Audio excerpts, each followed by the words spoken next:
Hello, welcome back. Today we're here to talk about... So, starting off, if they were going to start one movie to kick off the MCU, this was definitely the one to do, which it may not have appeared to be at first because Iron Man's not a very likable character, but this movie really did good for itself. They did an excellent job with this movie. Yeah. Starting with the plot and story. Yeah. This was a movie that consistently moved forward and had a purpose. Yeah. There were very few dull moments in this movie, and what dull moments there were well justified. Yeah, I agree. I really enjoyed watching as Robert Downey Jr. puts on the Iron Man suit and makes a character that nobody liked before this movie into one of the most beloved superheroes known today. Yeah, no, absolutely. So the story is a story, I think, let me just say this. The story that is most compelling to me is because this is the first time we've had a character that kind of needed to redeem himself. Mm-hmm. Comparatively, when you have these other movies that we've watched, you have your, Peter Parkers and your Fantastic Four who were already good people. They just didn't have powers until they did. And then you have your, the rest of them are pretty much just good people. Bruce Wayne and Matt Murdock are just kind of vengeful, I guess. So that's a little bit different than the typical stereotype. But Tony Stark is a character who is just a scumbag. He develops these weapons. They're designed to guard the U.S. military, which he does believe, to be fair, he does believe he's doing that for a service. Right. But he's rude to everybody. He doesn't care about anyone else's feelings. Time or anything. Yeah, he's a complete womanizer, just this absolute scumbag. But after he learns that there's more going on, people are using his weapons to terrorize small villages and things like that, and then he gets kidnapped by terrorists himself, and he sees they have his weapons, he sincerely wants to do better because he realizes he's not doing his part to protect people, which is what he thought he was doing. Yeah. This story is more or less, it becomes a man versus man, but it starts out as a man versus self. You see Tony spiral into his self-destructive self, and he's just been there for years, presumably, where he's always been the smartest person in the room, so he's never had a challenge. He's very likable, he's a billionaire, and so, and by likable, I mean he does well in a party. Right. But one-on-one, not so much. And so it seems to me that in this movie, what we're watching is Tony Stark overcome himself and become a better person. Now, I'm going to talk more about him as a character when we get to acting and characters. Mm-hmm. But as the story progresses, you do see a lot of development. And that's something that we've kind of missed in the last couple of movies that we've watched. Yeah. In Fantastic Four, Rise of the Silver Surfer, we talked about this. There were no developing characters. Yeah. And in this movie, there definitely were. So I gave the story a 4.5 because there were developments and things were continuing to move forward. I couldn't give it a perfect score because I felt like, and honestly, I could have taken this away in the acting and characters. I'll tell you why I didn't when we get there. I didn't feel like the main villain was a compelling character. And I feel like with superhero movies, you're made or broken by your villain a lot of the time. And with Obadiah Stane, was it? Stane. With Obadiah Stane, he just didn't have good motive, and even though we know he's a smart guy, he didn't make smart moves. And so I just couldn't give it the full 5. Yeah, so I gave it a 4 out of 5. I really like this story. I think it plays out really well. Obadiah's motivation for what he was doing, and I'll just briefly explain, he was jealous of Tony because Tony had the company that he and his father had built. And he and Tony's father. Yeah, Tony's father. Not his own father. So Obadiah and Howard Stark had built this company, and when Howard died, Obadiah kind of became CEO and head of everything, and then all of a sudden Tony just comes in, replaces him, and becomes everyone's favorite golden boy. And Obadiah was jealous of that. He missed the limelight. He missed the power. He hated that he had to keep putting out fires that Tony's personality kept creating. And so his solution was to commit treason. Yeah, his solution was commit treason and kill Tony. Which in that order. It wasn't a great motivation. That doesn't bother me as much though. What bothers me, what holds this movie back to me the most, is that it's a 3-act movie. It's actually, the storytelling is very similar to Batman Begins, where the first act is kind of pre-Iron Man Tony, what he had to go through, getting tragedy, and then learning what his path was a little bit, and learning that there was something bad going on that he needed to fix. Act 2 was him actually becoming the hero, working on ways to fix the problem. And Act 3 is the big finale where there's a big reveal of the actual villain, and he has to go in and fix it. I like that storytelling. It works. But the problem with me for this one is Act 2.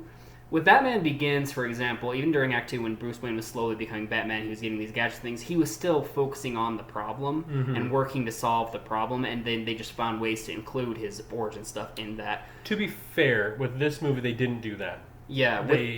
But to be fair, it was because he already thought he had solved the problem. Yeah. He had destroyed the weapons in the Middle East, and he thought, okay, all is done now, until Reporter Girl comes back and says, hey, by the way, these were taken yesterday. This is still happening. And then he comes back. So I don't have a gripe with that. I know that it was a little dull in the movie. Well, and that's what it was. For me, Act 2, they could have, to me, found a way to keep... Because Act 2 is interesting and fun in the way that he starts to produce the suit. The suit is improving. He has to learn how to use it. And that's fun to watch, but I feel like they could have been doing that while still having a conflict going on in the background that he's slowly trying to develop. I don't know. That would have been more interesting to me. Act 2 kind of lags a little bit for me. Not enough that it ruins it for me, but it does, I did drop at a point for Act 2. Act 2 is a little bit weak to me. So I gave it a 4 out of 5. Great plot, great story, just not a perfect one. So it's personal? No, you intimidate them. Good God, you're a woman. I couldn't have called that. I mean, I'd apologize, but isn't that what we're going for here? I thought of you as a soldier first. I'm an airman. But you have actually excellent bone structure there. I'm kind of having a hard time not looking at you now. Is that weird? I thought the acting in this movie was incredible for the most part. In fact, I can't think of anybody who didn't do an excellent job in their role. Before, I'm going to let Eric talk more about the acting. I'm going to talk quite a bit about the characters here. With Tony Stark, I'm going to just review a little bit what you said in the beginning of the video. I don't think he was a bad person. I think that his morals were in the right place. I just think that he was incredibly self-absorbed. And I don't necessarily think that makes him evil by any means or bad. But he did need to learn that people mattered, I think I'm going to talk about Superman for a second, who's not in this movie, but could have been, but he wasn't. Would have been an interesting movie to have Superman and Iron Man in the same film. Iron Man would have seriously been looked over. Yeah.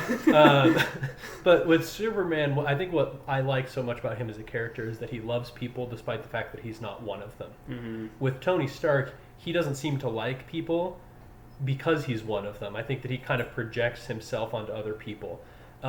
When he talks to, and he had many flaws. One of them was he didn't care at all about women.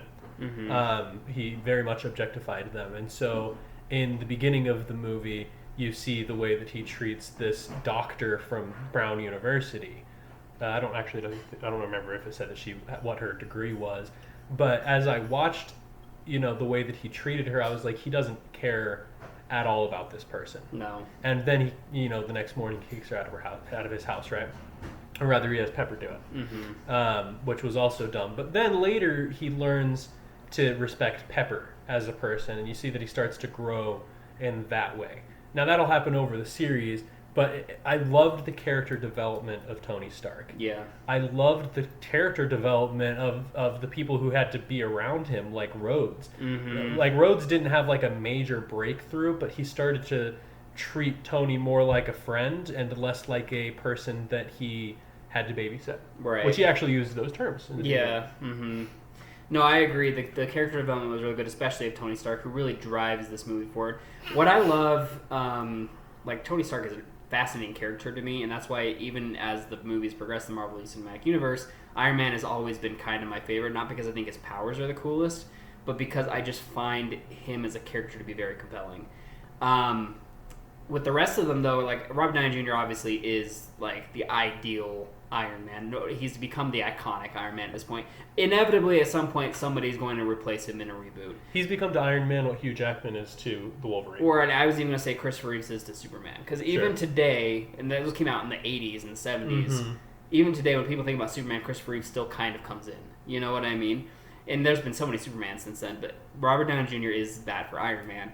But even the other characters, Gwyneth Paltrow as Pepper Potts, I like her as, I thought that their romance was actually very good too, and I think I like the way that she bounces off of him and he bounces off of her.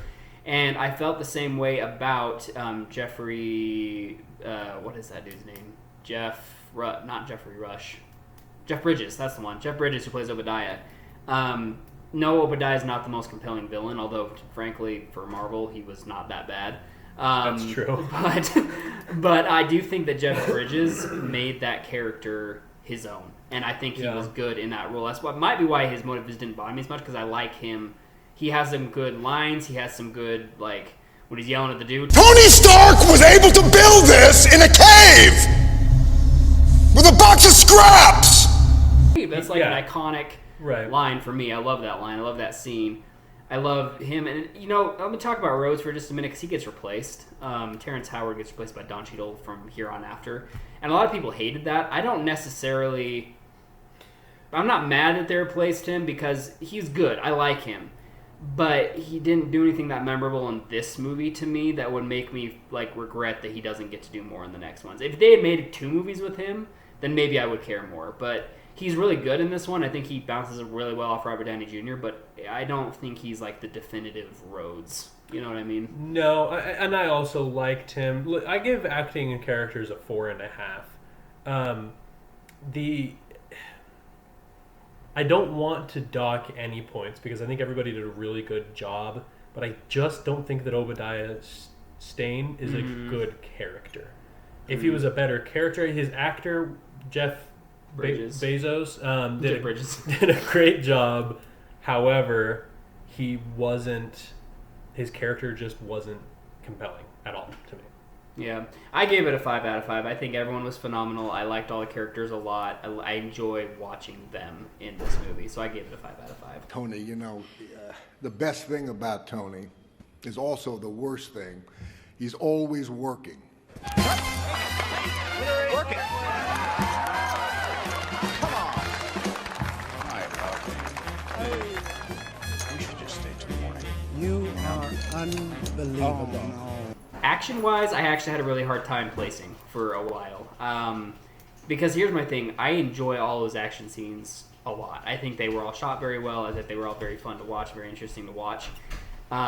With all that said, though, I just, for whatever reason, none of them stand out huge in my mind. The scenes that do, or his escape scene from the cave, when he first puts on, the very clunky Iron Man suit, that's a really fun scene to watch.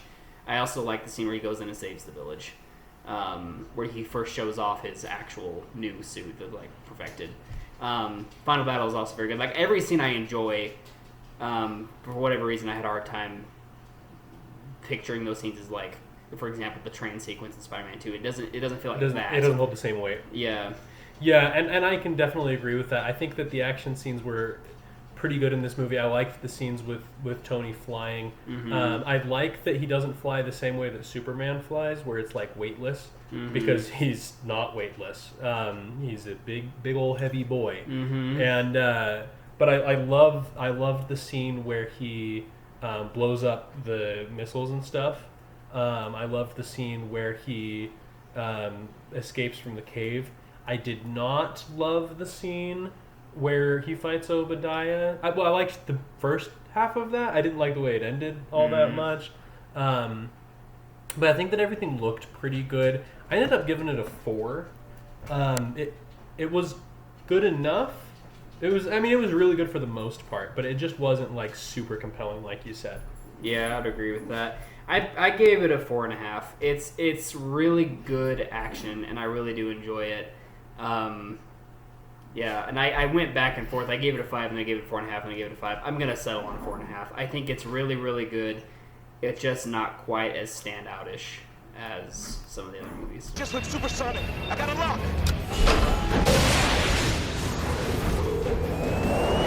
Inbound missile. Cinematically, this movie is really good. I have no beef with it. I think the thing that makes this movie pop to me is how they showcase the Iron Man suit. The Iron Man suit looks really good. It sounds really good. It looks really cool. And the way that it develops is really good. Because you start off with this really clunky, kind of messed up suit that he uses because he used scraps to make it. And then you get kind of more just kind of bland, silvery one that he just uses to test run it. And then he gets the classic Iron Man colors. That he still struggles to take off. Yeah. Right? All of it is a lot of fun, and it all looks really, really, really good. And I didn't have any. Nothing cinematically bothered me about this movie. Not particularly. I didn't love Obadiah's last. His big suit. I thought that I liked it in the beginning. I liked the kind of horror sequence that they had where his eyes light up and Pepper runs away.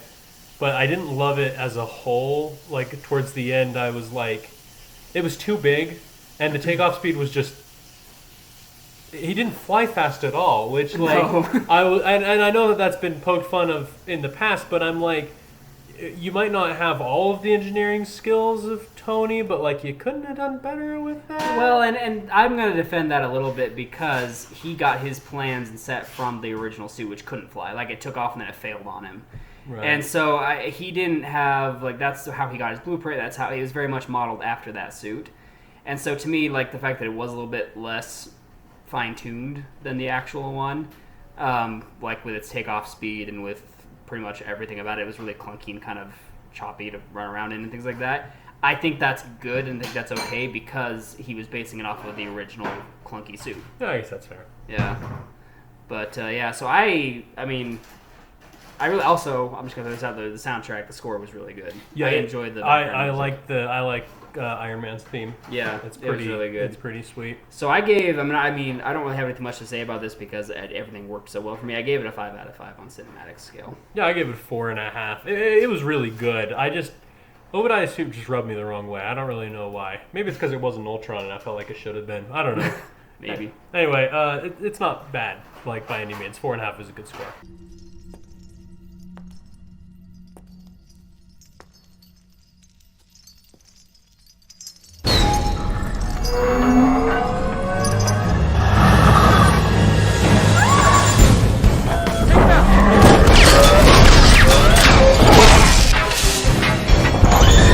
This movie was entertaining. There's no getting past it. I really enjoy watching this movie. It's a movie that I've seen many, many times. And it's a movie that I'll probably see many more times.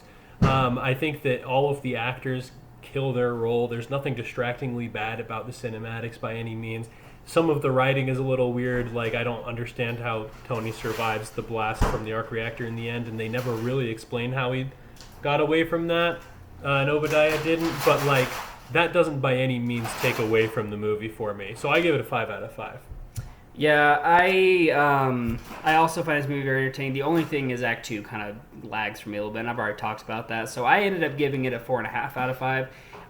This is, like Ben said, this is a movie that I've seen many, many, many times, and it never really gets old like some other movies do for me. Like, I don't necessarily crave watching as often as I used to because of how many times I've seen it, but I can still sit down and enjoy it despite how many times I've seen it before. So I gave it a 4.5 out of 5, which, averaging all my scores together, I gave this movie a 4.6, which is a very, like, easily the highest score I've given anything. It's a very, very, very good movie. Yeah, this is also the highest I've ever given anything. Mine average is a 4.5. And so, yeah, if you're going to watch a movie and it's going to be an Iron Man movie, make it this one. Absolutely. This is very clearly the strongest of the Iron Man movies, which is, you know, it can start off with such great potential. But Yeah. it's a very good movie. It's like pretty near perfect for a superhero movie anyway. Not that I wouldn't say a perfect movie, but a perfect superhero movie. Yeah. We'll be watching better ones in the future, but Yeah. I will say tune in next week when we watch a movie that's not as good. Yeah. Next Incredible week Hulk. we'll be doing 2008's The Incredible Hulk. So, Sorry in advance. yep. Anyway, thanks so much for watching, and we will see you guys later.